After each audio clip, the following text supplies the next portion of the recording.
Well, see, at that time, I think there weren't too many jobs at that time. But while I had gone to California, see, at that time before, there was really no jobs to go to. All there is was Devil's Lake.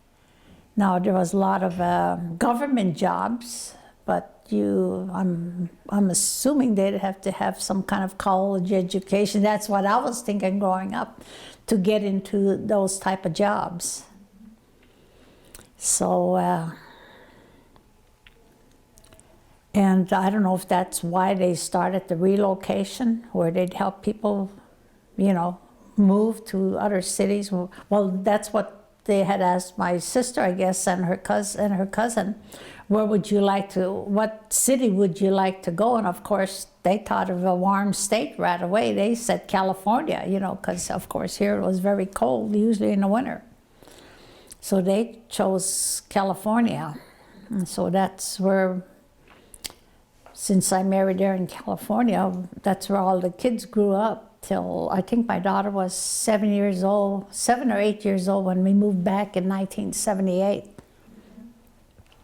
So that's when, in the 80s, that's when they started school at Devil's Lake, and of course they grew up, you know, and, but when my daughter, after they were going to school in Devil's Lake up to the, what is it, I forget what word that was, grammar school, I think, ended in the 4th or 5th grade.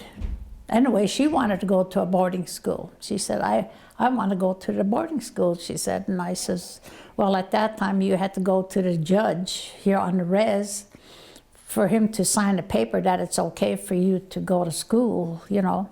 And he was, well, I knew the judge too, so he was okay. So, well, if that's where she wants to go and she's interested in going to school, then let's keep her in school, he says.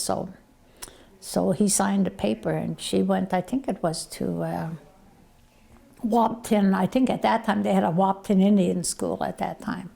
And that's where she went. I think it started her, I'm trying to think, I think they started the 7th grade from there, I can't remember. Then from there, she went to Flandreau boarding school.